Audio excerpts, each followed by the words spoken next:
Fala, meus queridos, tudo bom com vocês? Espero que estejam maravilhosamente bem, porque eu estou ótimo. Vamos aqui para mais uma aula de história com o professor Pedro. Eu e claro, minha querida turma do sexto ano. Vamos aqui dar continuidade ao nosso conteúdo em termos de assunto, mas em termos de capítulo, vamos dar agora início ao novo capítulo, nosso capítulo 15, né? Vai falar sobre um novo assunto, mas que automaticamente está dentro da lógica do conteúdo que a gente vem estudando desde o início do módulo passado, né? do módulo passado, do capítulo passado, tá certo? Então vamos falar sobre o mundo feudal, né? O mundo feudal, pessoal, é uma modalidade, né? Um sistema político, econômico, social que vai predominar durante o período conhecido por nós como Idade Média ou Idade Medieval, tá certo? Então nós vimos o que? O início do mundo medieval, o início da era medieval. A gente viu que essa idade, essa Idade Média, ela vai iniciar após a desagregação do Império Romano do Ocidente, né? E a formação posterior de alguns reinos. A gente viu a formação de alguns reinos, a exemplo do próprio Reino Franco. E o Reino Franco ele vai ser muito marcado pela figura do imperador Carlos Magno, não é verdade? E logo depois, né, vai dar fim ao reino e iniciar o período francês, né, o período franco enquanto império, tá bom? Então vamos lá. Pessoal, a gente viu, por exemplo, que no período de desagregação do Império Romano do Ocidente, a França e toda a Europa, ela vai, principalmente o Império Romano do Ocidente, vai sofrer muitas invasões de povos conhecidos como povos bárbaros, não é verdade? Povos bárbaros por quê? Porque não falavam o latim, tá? Mas a gente vai ver, por exemplo, que vários povos, principalmente os germanos, vão ser povos que vão invadir outras sociedades. A partir do momento que uma sociedade passa a invadir a outra, as sociedades agora, elas passam a traçar novos mecanismos de defesa, tá? Por exemplo, é o início da Idade Média, e o que vai surgir agora para prevenir a invasão desses outros povos? Vai dar início agora um período de construção de vários castelos, de várias fortalezas, que vão impedir, em alguns casos, a invasão de povos estrangeiros, tá certo? E assim vai dar início, claro, ao mundo feudal. Então vamos aí entender as características, tá? E as origens do feudalismo, né? Porque o mundo feudal é marcado por um sistema conhecido como feudalismo, tá? Feudalismo. Então vamos lá. Quando a gente fala sobre feudalismo, a gente tem que ter noção sobre algumas características, galera, sobre o feudalismo, tá? Então, o feudalismo, a princípio, é tanto um sistema econômico, social, cultural e também político, tá? Uma coisa que marca muito o feudalismo é justamente o aspecto social, onde a gente percebe uma sociedade muito rigidamente hierarquizada, tá bom? Uma sociedade de classes, uma sociedade estratificada, uma pirâmide social muito bem delimitada, onde no topo dessa pirâmide social está o clero, tá? O clero, como a gente sabe, o que é? É a igreja, a parte clerical, né? É o clericalismo muito forte, estão no topo da sociedade, porque, claro, o clero, ele vai envolver muitas pessoas que fazem parte da nobreza, tá? E vão conseguir ter muito mais poder do que qualquer outro estrato social na sociedade medieval. No capítulo 16 nós vamos estudar sobre a igreja e o seu poder na Idade Média, beleza? Só que pronto, o clero está no topo da pirâmide social. Abaixo do clero está a nobreza, tá? A nobreza feudal, que é a nobreza que o quê? Que tem um grande poder econômico, um grande poder político, com grande posse de terras, tá certo? E esse regime aí, por exemplo, de grande posse de terras, é o que vai dar abrigo de proteção a uma outra categoria dessa pirâmide social que está abaixo, né? E quais são? São os camponeses, tá bom? Os camponeses estão na base da pirâmide social, são aqueles que são protegidos pelos estratos mais de cima. Por exemplo, os camponeses eles vão compor aproximadamente 90% da sociedade feudal, tá certo? Entretanto, claro, a maior parte do poder está concentrado nas mãos, tanto da igreja, do clero, como da nobreza, tá certo? Outra coisa é que, outra característica, né, que já nos leva a ela, é que os indivíduos, as pessoas, elas são subordinadas uns aos outros por laços de dependência pessoal, ou seja, vai ser um caso chamado de suzerania e vassalagem. Tem os suzeranos e os vassalos. A gente vai entender daqui a pouco como é que isso funciona, tá certo? Eles foram difundidos ainda no período de Carlos Magno. Então a gente percebe que isso não é algo muito distante do assunto anterior. Esse sistema de suzerania e vassalagem vai iniciar justamente no período do governo de Carlos Magno, ou seja, esse período em que as sociedades estão formando grandes muros, muitas fortalezas, construindo muitos castelos para fortificação e proteção, vai ser justamente nesse período, tá certo? Desde o governo de Carlos Magno e depois da divisão de seu império, quando vai estar na mão de seus netos, né? Carlos, Lotário e Luís, não é isso? Então, pessoal, um outro motivo que é muito interessante que vocês saibam também é justamente a importância que a construção dessas fortalezas, dessas muralhas, desses castelos desempenhou, foi como um mecanismo de defesa contra os povos invasores vindos de lá da Escandinávia, tá? A península da Escandinávia, onde povos que pertenciam a territórios conhecidos hoje como a Suécia, a Noruega, o que mais?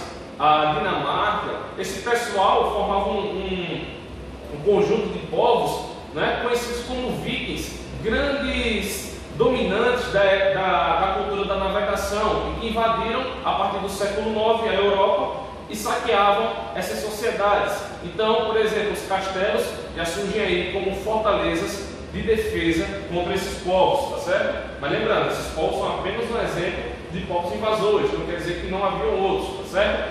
Outra coisa é que a agricultura, no aspecto econômico aí, era a principal atividade produtiva, tá bom? Então vamos lá, a economia estava muito ligada ao comércio, tá? Ligada ao comércio com base na agricultura, tá bom?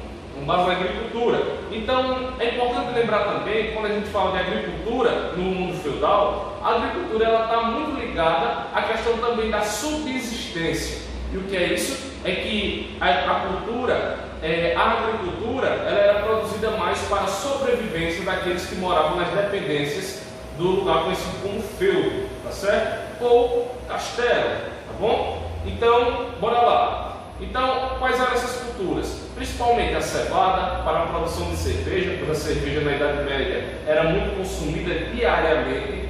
Outra coisa era a produção de outros grãos que também serviam aí para a alimentação. Outra coisa é que o poder político, pessoal, ele estava fragmentado entre os senhores feudais e os reis, né? Os reis existiam, mas eles estavam cada vez mais perdendo poder porque os senhores feudais estavam em grande ascensão, em crescente ascensão, tá certo? Então, como é que vai acontecer esse fenômeno conhecido como feudalização, que é o processo de construção do feudalismo?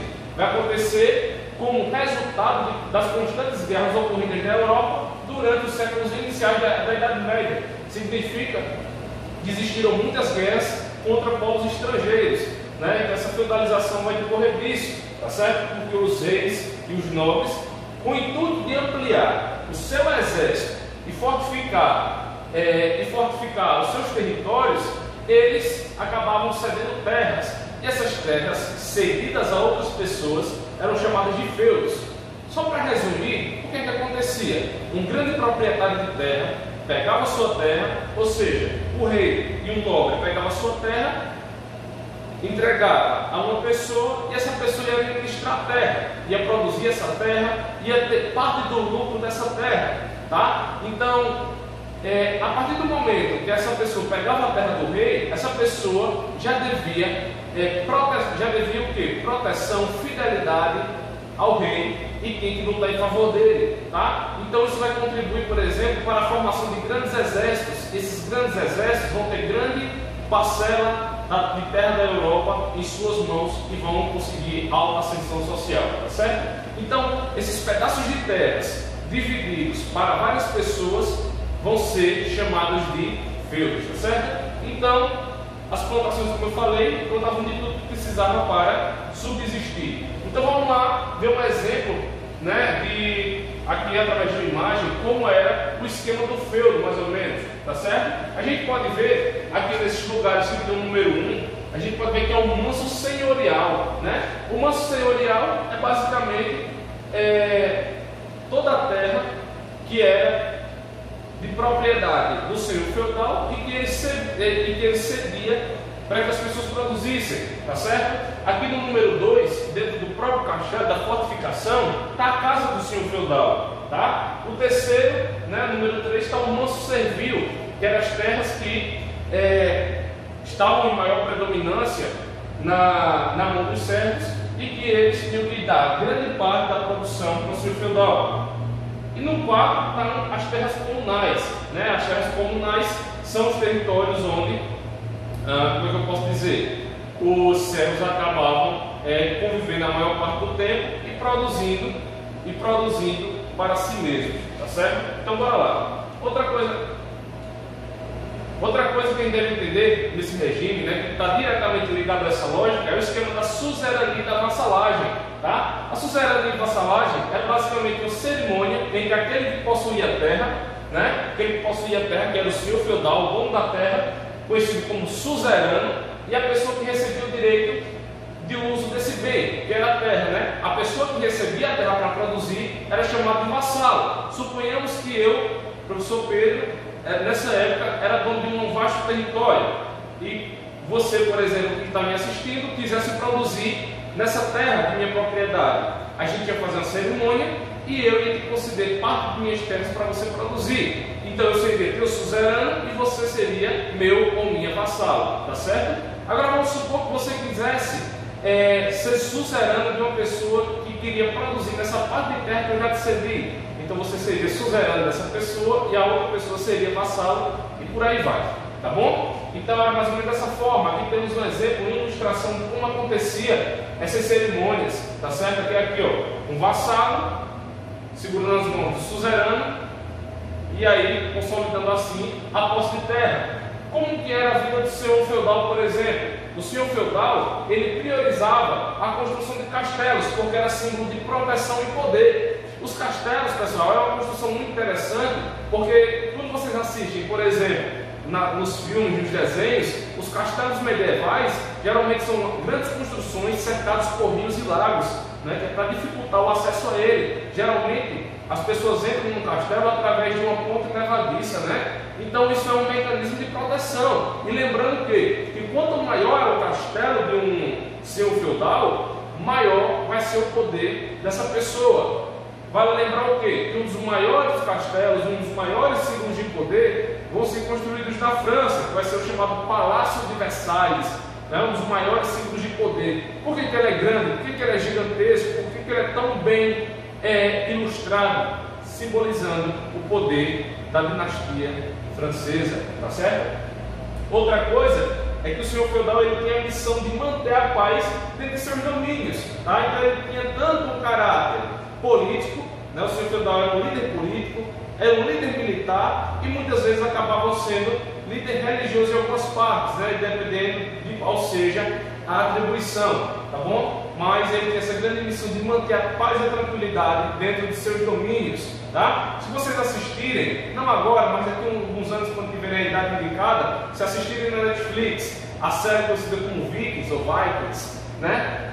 Vocês vão perceber como acontece essas missões dos senhores feudais, né? E como eles se importam em manter a paz dentro de seus domínios, né? Então aqui a gente pode ver uma ilustração de um castelo medieval, né? Um castelo gigantesco, né? Com altas torres de vigilância e também cercado por um lago, que é também um mecanismo aí de proteção, tá certo? Outra coisa que vai se destacar, pessoal, na Idade Média é a formação de um órgão de proteção conhecido como cavalaria, né? As pessoas, quando recebem muitas terras, vão ficando cada vez mais poderosas, elas se tornam grandes generais, grandes líderes militares, e esses líderes militares, por exemplo, e tantas pessoas que serviam nos exércitos medievais, eles vão ser chamados de cavaleiros, todos eles formarão a chamada cavalaria, tá bom? Então o cavaleiro medieval é aquele cara que vai guerrear contra os invasores, são aqueles caras responsáveis pela segurança do império, do reino ou do feudo, tá certo? Nesse caso, no caso do feudo, né? Então a gente vê, por exemplo, um cavaleiro com armadura, que ele protege seu rosto, protege seus olhos, protege suas mãos, seus braços, suas pernas, todas as partes do corpo ele protege. O cavalo também é protegido, ele anda munido de uma espada, de lanças. Quando vai se fazer o cálculo mais ou menos do peso de uma armadura considerada leve, essas armaduras pesavam no mínimo 30 quilos, né? Então era uma carga muito grande que o cavaleiro também levava para a guerra, né? Só se tratando da armadura. E lembrando, pessoal, que se vocês olharem aí na página do livro de vocês, essas armaduras, cada parte dela tem um significado, tá certo? Dê uma lidinha aí no módulo de vocês, vão fazendo as anotações, tá certo? Para a gente discutir através do Google Meet. Outra coisa é a questão dos casamentos medievais, os casamentos feudais. Não é segredo para ninguém, né? Que, por exemplo, na Idade Média e também entre outras eras, o que foi muito predominante? A questão de casamentos políticos, né? Quando um rei, por exemplo, queria manter o seu poder, não queria perder o poder, né? Nem o rei, nem o senhor feudal queria que seu poder se fragmentasse. Então, qual era a estratégia de uma pessoa para que o seu poder ficasse cada vez mais consolidado? Fazer com que seus filhos casassem com pessoas nobres de outras nações para acontecer a unificação de reinos e que a nobreza cada vez mais crescesse e nunca declinasse, tá certo? Então tem esse exemplo aí dos casamentos medievais. Aqui é só uma cena aqui para ilustrar, né, com personagens atuais, mas essa imagem aqui mais antiga, né, ela retrata com mais originalidade, tá bom? Então, quando a gente fala sobre a classe que está na base da sociedade do mundo feudal, a gente está falando dos camponeses. Esses camponeses, eles vão se dividir em várias categorias, tá bom? A gente pode já adiantar que são os servos, os vilões e os chamados escravos, tá? Então vamos ver, entender como acontece, qual é o papel de cada um nesse período aí, tá certo? Então bora lá. Quando a gente fala sobre os camponeses, a gente entende que eles trabalhavam nos chamados mansos servis, né? Que essas terras não pertenciam a eles, mas essas terras eram arrendadas. Significa dizer o quê? Que os reis e os senhores feudais, eles eram donos de o quê? De toda a terra da Europa, na verdade, ou pelo menos a maior parte dela, sendo que aproximadamente um terço de toda a terra da Europa estava nas mãos da Igreja Católica. Então, o que acontece? As pessoas que queriam produzir nessas terras, elas iam fazer o quê? A cerimônia de suzerania e vassalagem, iriam pegar uma certa parte de terra para produzir. Só que, quando elas pegavam essa terra para produzir, tinha uma série de impostos que tinham que pagar, que essas pessoas acabavam não lucrando tanto, mas tendo apenas com que sobreviver. Então, bora lá. Então, significa o quê? Que eles tinham essa missão. Quando a gente fala sobre as mulheres camponesas, né, elas eram responsáveis praticamente por toda a tarefa da casa. Na Idade Medieval era assim. Elas cuidavam da produção do pão e da cerveja, né? Porque o pão e a cerveja eram alimentos consumidos diariamente. Hoje em dia a gente toma suco normalmente, um refrigerantezinho, mas antigamente os homens tomavam muita cerveja, né, produzida nos barris, né? E as mulheres eram responsáveis por essa produção, tá certo? Outra coisa é que as mulheres também eram responsáveis pela tecelagem, pela produção de roupas, tá? A gente vê, por exemplo, claro, dos modelos, as pessoas são contemporâneas dos dias atuais, mas retratando aproximadamente, né, tentando se aproximar ao máximo de como eram os modelos medievais das roupas, falando de pessoas nobres e também de camponesas, tá certo? Então, os camponeses, as mulheres tinham essa missão e os homens eles passavam o dia inteiro trabalhando na terra, tá? Os homens passavam o dia inteiro trabalhando na terra, arando, colhendo, plantando, né? Os camponeses eles dividiam-se em dois grupos distintos. É importante a gente saber a distinção entre cada um deles, começando pelos servos, né? Mas antes da gente falar sobre os servos, é bom a gente entender como que era, por exemplo, os conjuntos habitacionais dos camponeses, começando pela casa que eles moravam. Era uma casa muito simples, dentro do feudo, onde várias pessoas moravam juntas, né? Todos os servos eles moravam de forma conjunta, famílias gigantescas moravam no mesmo estabelecimento, tá? Vocês podem ver aqui, ó, uma casa, pequena casa para várias pessoas morarem. Além disso, numa parte dessa casa servia também de estábulo para os animais.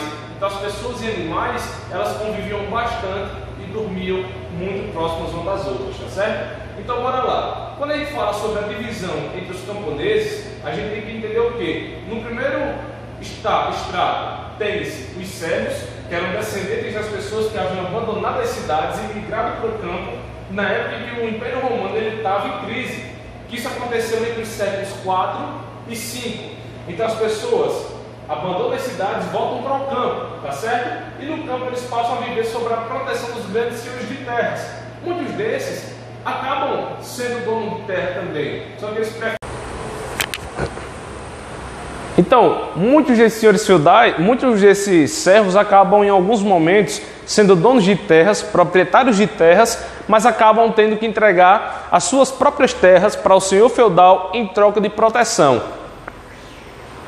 Então significa dizer que os senhores feudais eles concediam proteção em troca de impostos. Então, quais são esses impostos que os servos estão sujeitos e obrigados a pagar? Então vamos lá, são alguns tipos de impostos que os servos são obrigados a pagar, todos eles, e é importante, pessoal, agora ó, papel e caneta na mão. Se já estava anotando, não pare de anotar, e se não estava, começa a anotar a partir de agora, que vem uma das partes mais importantes de a gente saber distinguir, são a questão dos impostos do sistema feudal, beleza? Começando pela banalidade, tá? O que era a banalidade? Era basicamente uma taxa que permitia o servo utilizar as instalações do feudo, como moinhos e fornos. Ou seja, os feudos eles tinham moinhos, tinham fornos, tinham instrumentos de trabalho e de produção. Se um servo quisesse utilizar aquela propriedade do senhor feudal, ele ia ter que pagar uma banalidade, que é um imposto consideravelmente pequeno para utilizar os instrumentos, beleza? Outra coisa é a talha, outro tipo de imposto, que tudo que excedesse a necessidade do servo, ele teria que entregar ao senhor feudal. Por exemplo, vamos supor que o cara produz aí 5 hectares de feijão, por exemplo.